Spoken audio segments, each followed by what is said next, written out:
এ বাপুরে বাদ কেউ আছেন নাই বাইরন? কেন রে বাপুরে, তুমি চিনলাম না। আঙ্কেল, আপনি তো মুরব্বী মানুষ, আপনি আমাকে চিনবেন না। আমি একটা প্রাইভেট কোম্পানি থেকে আসছিলাম। হ্যাঁ, কোম্পানি? এ গাদা সোহেল, এ তারপরে একটা চেয়ার নে, এ দেখ কোম্পানির লোক আছে, বসবে দে।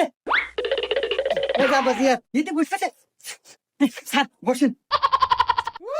এ গাদা, এই তো দেহে মনে হইতেছে বাপ সবচেয়ে সরকারি অনেক বড় অফিসার। শোন, আমাকে মনে হয় কোন অনুদান দিয়ে বেড়াচ্ছে, কথাবার্তা এইভাবেই অনেক হাপা এবারে কথা কই। আচ্ছা আচ্ছা।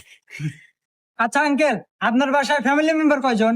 স্যার, আমার আমার কিচ্ছু নাই স্যার। চরাত কোনো জমি জমা নাই। আর এই বাড়িটাও এই দাদার আমল থেকে পূর্বপুরুষের। আমার কিচ্ছু নাই। কিচ্ছু নাই? আচ্ছা আঙ্কেল, বাদ দেন। আপনার বাড়িতে টয়লেট কয়টা আছে? ইয়াবা, নাই নাই নাই নাই কও। হ্যাঁ, ও টয়লেট দিব মনে হয়, তাই না? আচ্ছা আচ্ছা। স্যার, আমার বাড়ির টয়লেট নাই স্যার, আগার মোটেও নাই। আমরা